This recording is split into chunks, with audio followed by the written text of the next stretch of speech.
The flames surrounding the appointment of Brett Kavanaugh have now targeted an Iowa senator. And later, we look at how one Iowa student with poise and polish is advocating for mental health. Did Iowa volleyball finally break their 3-game losing streak last night against Northwestern? Stick around for the answer in sports.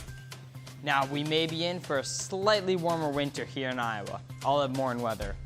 All that and more coming up on this Thursday morning edition of DITV. Don't go anywhere. DITV starts right now.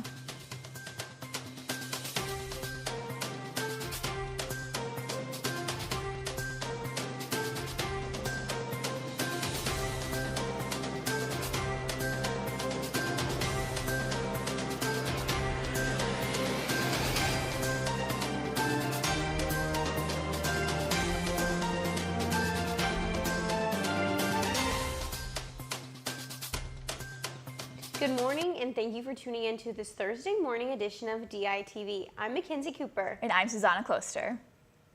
2 U.S. senators received death threats due to their support of new Supreme Court Justice Brett Kavanaugh. The identity of these 2 senators have remained anonymous, that is, until Iowa Senator Chuck Grassley came forward.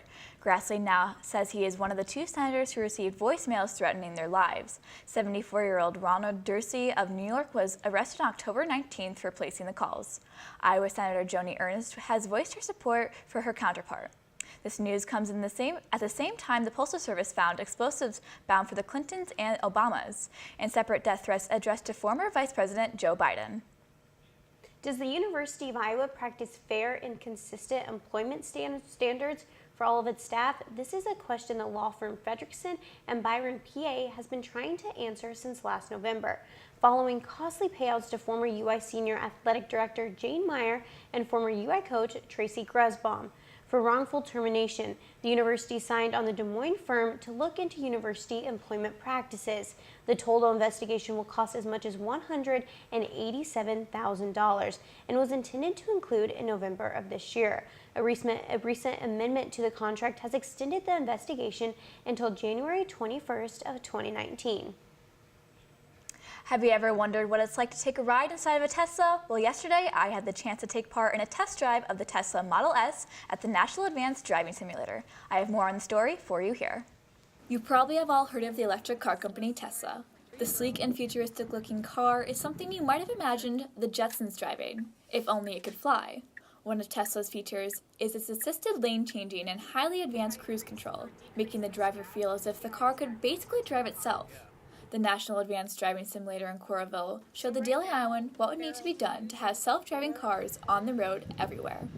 It's trying to figure out what needs to happen as far as laws and infrastructure and things like that for these to become a reality. So we talked about the high definition mapping, and I think that's going to be really important for these to work well in the future. And so that's one of the things that this project is looking at. Share's research is looking into drivers doing secondary tasks while behind the steering wheel with the Tesla's autopilot mode on. While this is a great feature to have, it is not fully safe yet to have a driver render complete control to an automated system because of unknown factors on the road. But it's looking like the research needed to be done for this to happen is in good hands. Reporting from a Tesla near you, I'm Susanna Kloster, DITV News. Well, Susanna, too bad you couldn't give it for a spin. Yeah, it was pretty insane, and the weather was beautiful yesterday for the ride. And let's toss it over to Dylan in the weather studio to find out what this week's weather is going to look like. Thanks, Mackenzie and Susanna. Yeah, these last few days have been absolutely gorgeous, and the temperatures have been fairly warm out. Now, speaking of warm weather, the National Oceanic and Atmospheric Administration released an outlook for their projected forecast for this upcoming winter, from December until January. Now, they project that we'll have the highest odds of above-average temperatures in the western United States, northern plains, and Great Lakes region as well, and also in New England. The temperature outlook shows that we Iowans may be in for a warmer winter season than years past. Now, coming back to today's forecast, this morning we will see cloudy skies with a temperature of 40 degrees. Now, moving into tonight, we will have a similar forecast, but a little hotter, with a temperature of 46 degrees. Now, as we move into our extended 5-day forecast, tomorrow we will see a high of 53 and a low of 40, with partly cloudy skies. Saturday's forecast looks very similar to Friday's, as we will have a high of 56 and a low of 43, with also partly cloudy skies. Now Sunday, we have some showers. We also have a high of 53 degrees and a low in the high 30s, so a bit chillier on Sunday. So make sure you got that umbrella and all the gear. Now Monday, we're partly cloudy skies again with a high in the 50s and a low in the upper 30s. Now on Tuesday, we have a high of 57 and a low in the mid 40s with partly cloudy skies as well. So it looks like our string of beautiful fall weather is going to continue into today as well as the rest of the week. Mackenzie and Susanna, back to you guys at the desk. Thanks, Dylan. Now that we're well into the autumn season, it's time to swap out your summer playlist with brand new summer tunes. And to help you do just that, we brought reporter Kaylin Cluck into the newsroom to highlight one Hawkeye who will fit right into your playlist. Yeah, guys, you know, my favorite part of covering arts and culture in Iowa City is getting to interview different creative minds about their process. And this week was no different as I sat down with music artist Lily DiTay, and I was intrigued by her songwriting process. Take a listen. A University of Iowa student during the week and a touring singer-songwriter on the weekends, Lily DiTay has mastered the art of balancing both. So it's like a bit of a double life. I'll go to class and then I'll have to like go call my manager, or then I'll have to like write something and send them a demo, and then I'll have to like go do a study group. The Des Moines native plays guitar, keyboard, ukulele, and harmonica, and has been professionally playing since she was 13. She signed with Station One Records 2 years ago and has since released an EP of 4 stunning pop songs.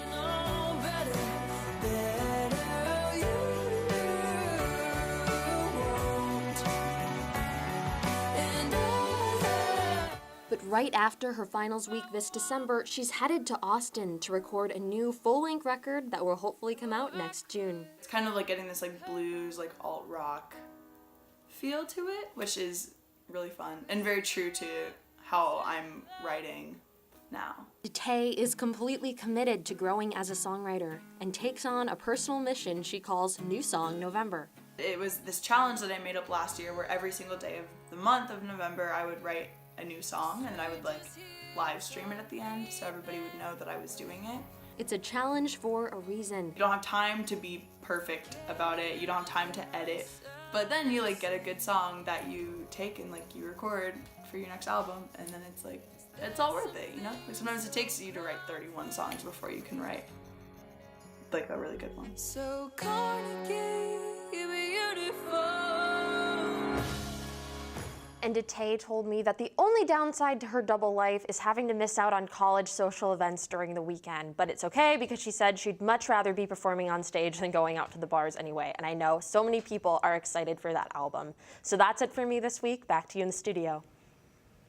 Hawkeyes, now is the time for your voice to be heard. Students who are participants in the student experience in the Research University, CERU for short, are being given the opportunity to talk about their own experiences on campus with a focus on diversity, equity, and inclusiveness. The Charter Committee on Diversity and the Chief Diversity Office are hosting a 90-minute small and large group session to take student comments on topics discussed as a part of CERU. With this information, the Division of Student Life aims to make the U of I a happier home for every Hawkeye. Just over a month after the Miss America pageant, Michaela Hushaw is keeping on top of her reign as Miss Iowa. The former University of Iowa journalism student is in her 4th month with the title, and she intends to spend the rest of her year helping with the causes that are close to her heart. She has been traveling throughout Iowa to raise awareness for mental health and suicide prevention, championing hope, helping others, and promoting encouragement. At her next appearance, Hushaw will be attending the Treasure Box UST party at the Knights of Columbus in Davenport on November 10th. Well, this weekend our Hawkeyes are away at Penn State, and I'm kind of sad to miss them because they were great to see last weekend. I know, I agree, and it's a big game, so I'm anxious to see what will happen. But let's toss it over to Lucy in the sports studio to see what we can expect from the Hawks. Lucy? Yeah, guys, it's going to be a huge game this weekend, and we actually have Daily Iowan pregame editor Adam Hensley standing by in the newsroom with more later in the sports class. But first, the Northwestern Wildcats made the trip to Iowa City last night to take on a Hawkeye team that has struggled as of late, losing their last 3 matches. And this one didn't get off to a great start. The Hawks started slow as they only scored 15 points in the first set. Right here, Nia Robinson with the kill for the Wildcats. She led the way for the women in purple with 26 kills, but Iowa would bounce back with the help of Callie Hoy as the Hawkeyes forced a 5th set. but it just wouldn't be enough as the Wildcats won 15-8, making this the 4th loss in the row for the Hawks. However, senior Molly Kelly is not letting this loss get in the way of the rest of the season. So we have 9 games left in conference and season, and every single match is absolutely huge, especially in the Big Ten. Every single night you have to battle. So onward. Iowa travels out east to take on Maryland on Sunday, and that match will start at 1 p.m. And as I mentioned earlier, the Hawkeye football team travels to Penn State to take on the Nittany Lions this Saturday, and a couple of Hawkeyes are finally able to suit up after coming off some injuries. We go to Daily Iowan pregame editor Adam Hensley in the newsroom for your Iowa football injury update. Good morning, Adam. Good morning, Lucy. Thanks for having me. Thanks so much for being here. Now, linebacker Jack Hockaday has been out with a nasty leg injury since the Minnesota game, but he's back this week. What type of impact should he have up the middle? Well, Hockaday being back is big for Iowa. He's been their sort of defensive anchor in that position. However, Kirk Ferentz did mention at his Tuesday press conference that Hockaday won't start this week against Penn State.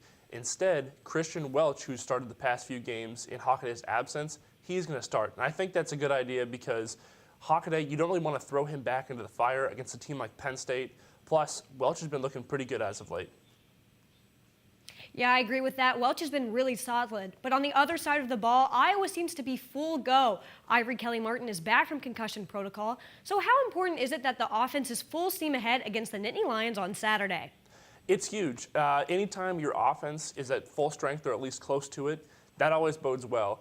And for Iowa going up against a team, like Penn State scores 42.6 points per game. That's second in the Big Ten.